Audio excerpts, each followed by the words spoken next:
Hello there, Monday the 2nd of January 2012. If you didn't see last New Year's Eve show, a very happy New Year to you. Here we are in a brand new 2012. And I left the show last on Saturday wondering what it was going to be like New Year's Eve because we had a not so good Christmas Eve in one of the places I was working in. And guess what? It was a great night. So I'm very, very pleased about that. There was at the Steam Coach in Hemel Hempstead on New Year's Eve. They came in early, nice people, they were dancing, and of course, the best part of New Year's Eve is sometimes, if you're very lucky, depending where you work, there is a buffet. How wonderful it was. Now, I got there at just before 7:30, just before the doors opened. And I saw the landlady putting the buffet out. So, oh, let me give you a hand. Don't touch anything. She thinks I'm greedy. She thinks I'm greedy because I do like a buffet. And she's eyes everywhere, the landlady. Her name's Sylvie. Lovely lady, lovely lady. But she does like things done in a certain way. Do you know what I mean? So I said, what time are you doing the raffle? Oh, and the buffet as well. Meaning, what time are you doing the buffet? You know, because I'm already them. As soon as I see these things laid out, I'm peckish. As you know, I'm vegetarian. Nearly a year. It'll be a year in March that I became vegetarian. So I'm a bit limited, you know, can't have the sausage rolls and things. I mean, I could if I wanted to. Don't want to. Don't want to eat poor little animals that have been abused by other people. Thank you very much. So I just eat the vegetarian sort of stuff. Well, I'm not quite sure. There are some things that are sort of bordering on vegetarian or not. Now, take, for example, frazzles, or wherever you are in the world. They're like bacon-flavoured crisps, okay? Now, the question is, how much is there any bacon in there, or is it some sort of chemical flavouring? Because I don't know. Has anyone got the answer to that? Frazzles, you know, bacon-flavoured corn snacks.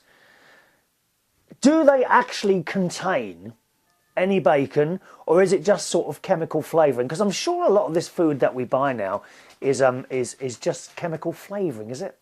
I don't know. Anyway, so I had a few handfuls of crisps when she wasn't looking. Every time that she went out of sort of eyes, don't you tell her if you know her. For Christ's sake, don't tell her this, because I shall get in terrible, terrible trouble. Okay? So, I went, every time she had her back turned, I popped up into the little room. They've got like a snug area. It's a lovely, lovely, lovely country pub, beautiful place. And popped up there and helped myself to another few bits and pieces, a few crisps. It was really, all I had really was crisps and these little, I don't know what they're called now, little bits of, they weren't pizza slices, they were bits of French stick, you know, little small little round bits of French stick with cheese, and I think it was onions on top of there as well, and like a tomato paste. Oh my God, they were delicious. Delicious. So every time she weren't looking, I popped back in because I was DJing in the back room. There's a fair distance between where I was situated and where the buffet was. I mean, it makes you wonder if she actually did it like that, you know, to stop me going and nicking all the food all the time. But whenever she wasn't looking, I popped back up there and I like just took back the plastic a little bit more and had another couple of, well, actually at one point I did walk back to my DJ box with 4 of these pieces of little cheese and tomato paste and onions up top. Oh, they were so nice. They were so nice. Very salty. Of course, with that and the crisps, I think I had enough of my salt allowance for the next 3 years, to be honest, because my mouth was rather salty. But on the other hand, you know, I don't add salt to anything because I do believe it's bad for you. So maybe I can get away with that sort of thing. So that carried on. People were coming in, two lads, sort of, you know, about 30, 32-ish, were sitting in the corner. Every time I come back, and eventually one of them says, "Do you ever stop eating?" And I said, "No." I'm very, very naughty, and I didn't get caught. Anyway, so time went on. We did the food. We opened up the food. I think it was about 9:30. And Sylvie, she's lovely. Sylvie came up to us. She says, "Oh, she says, before you announce the food, do you want to go and get yourself a plate, or have you had some already? I said, well, no, why? She said, well, a lot of those little cheese on the French stick things, she called it something. Would it be Bruges or something like that? Something beginning with B? I don't know. She said, well, someone's had a load already. She said, wasn't it you? I said, no, I've only had the crisps, Sylv. She said, well, I don't know who it was, but half the plate's missing. Oh, I'm sorry, I'm terrible. I love a buffet. I do love a buffet at weddings or anything like that. Of course, it was me, but I couldn't tell her.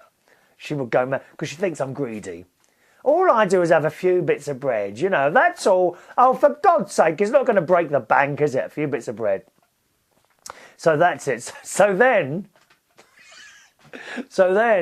before I announced the buffet, I still went and got a plate full of food.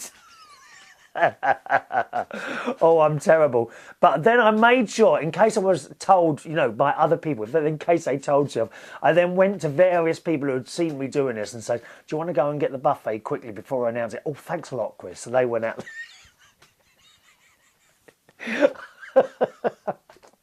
Terrible, isn't it? So the night carried on, then we did the raffle. People dancing, asking for requests. A lovely night. 12 o'clock came and went. We did the Big Ben thing, and on the big screen we had the marvellous fireworks from London. Did you see them on the television? Oh, what a fantastic spectacle that was. Absolutely wonderful. I would love to be there. I don't know if I'll ever make it one year to actually stand by the Thames and see these fireworks with my own eyes. It looks all very good on the television, but you never quite get the atmosphere, do you? And then, of course, you've got all the business with going home and all that business. There was one bloke on Facebook, because I was on Facebook all night as well, wishing people Happy New Year and that sort of thing. There was one bloke on there, and I thought, you miserable grit. He watches the show. Is it Matt? I can't remember your name. It might have been Matt. And his profile update was, oh, I wonder how much that all cost us. Now, I answered it. I said, don't be such a miserable git. Honestly, dear me, for God's sake, do try and smile occasionally. Looking at things so... you're going to have a good year, aren't you? If you start off the year looking at things negatively like that. Come on, be happy. Let's have a bit of opulence now and again. Look at the wonderful Olympics. We've got a good year to look forward to here in the UK. There's the Olympics. My personal favourite will be the Queen's Diamond Jubilee. 70, is that 75 years? Wow, that is just, isn't that just amazing? I'm a great fan of the Royals, and indeed I'm very pleased yesterday, Sunday, because poor old Duke, the poor old Duke hasn't been too well, has he, with his heart, and he's had a bit of an operation. The Duke of Edinburgh has had a stent put in his heart, right, just a couple of days ago. Right, just a couple of days ago. Now get this. Yesterday's news. The Duke of Edinburgh has been applauded by spectators as he walked into a church for a New Year's Day service. The bloke's 90 and he's making his first public appearance after spending 4 nights in hospital over Christmas. I mean, that is just amazing, isn't it? That's a pretty major operation. Anything to do with a heart, I think, is a bit of a major operation. And he went from walk to church just a week later. Blooming marvellous, and good on you. I'm a great fan of the Royals. I won't be going, I don't think I'll be going to the Diamond Jubilee to London or anything like that. I always think you get you don't get the atmosphere, I know, but you get a really good view on the BBC, don't you? You know. So that was my New Year's Eve. Fantastic. Now, I was telling you yesterday about my Christmas, and went up to my sister's and that, and I bought a couple of the presents in here that I thought you'd like to see. This present is actually from my best friend Ronnie. Okay, it's one of those radio clocks. Now, I've got a few radio clocks. Okay, but this one is a little bit different. I don't know if you can see. Yeah, you can just about see this, I think. Oh, there goes the... Who's ringing me on that phone now? Honestly. We can't take calls while we're doing programmes. Excuse me, let me just put the silent on there. Yeah, Can you see that? There we are, yeah. It's got the temperature on it as well. You see 12 degrees there, and on the other side it says, I don't know if you can see that, 15 degrees. So one's the inside temperature and one's the outside temperature. And it comes with a little gadget that you put somewhere outside, you know, in a sort of, I mean, it is waterproof, but somewhere like in a sheltered area, and it transmits the temperature outside in here. So Ron is always saying, my best friend Ron is always saying how cold it is in here. Now I will be able to prove to him that it is actually warmer in here by at least 1 degree than it is outside. He's gone away. He's gone away and left me, and he with his other half. He's gone to Ireland for the whole week. So I hope he has a nice time there. Right, and the other gift I was going to show you, look at this. Oh, yes, we like this. This is, let me just remove the protection. Yes, this is a cordless hedge trimmer. Yes, and it's very clever. It's got 2 buttons. You can't actually, you know, you couldn't sort of accidentally put your fingers in the way because you have to do both buttons at the same time. But listen to the noise. I'm going to cut some heads off tonight.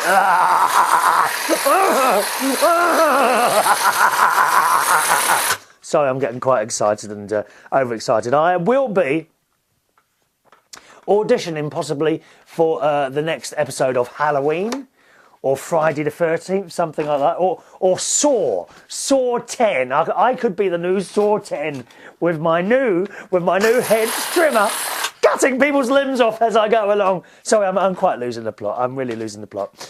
Anyway, so there we are. A lovely Christmas. The only thing is, I meant to take up to my sisters a little Quorn roast.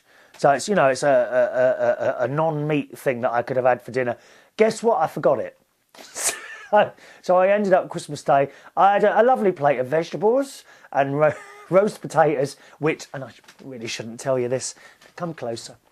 She didn't do the roast potatoes long enough. I don't know what it is with my sister, but she never seems to quite get the roast potatoes right. One year she put them in this goose fat, and they were just the most vile taste. It must be me. Okay, because everyone else seemed to enjoy them, but I really didn't like the taste of roast potatoes done in goose fat. And this year, they just didn't go brown. They looked like they could have gone, you know, could have booked themselves into Benidorm or something like that for 2 weeks in the sun to get a little bit of brown. But I'm not complaining. My sister works very hard for that Christmas dinner, and it was all very nice. It's not just about the food, it's the atmosphere and, of course, the people with you. One more little present to show you. You may have noticed it already, boys and girls. Can you see what I'm wearing? Yes, it's a United Kingdom Talk sweatshirt. How wonderful is this? And this was a gift from my lovely little 14-year-old nephew, Jimmy. So thank you very much, Jimmy, for that. I also received some other presents, a nice coat, like a jacket, which it's thin, and I thought, well, it won't be very warm, but it is warm. A lovely coat from my niece, Tracy, which I may bring up next time. All right, boys and girls, that's it from the show today. Thank you always and every day for watching and listening. If you've got any suggestions, anything you want to say, email the show in, okay? Chris@unitedkingdomtalk.co.uk. I'll just finish off quickly with this email from James, who says, you were saying Christmas Eve was quiet where you worked. As it fell on Saturday, Sunday, perhaps that played a big part in it. I think you could be right. Also, I found with shops that they were quiet until the week before Christmas. And from Boxing Day, they have been quiet. I've noticed it, and so have other people I've spoken to.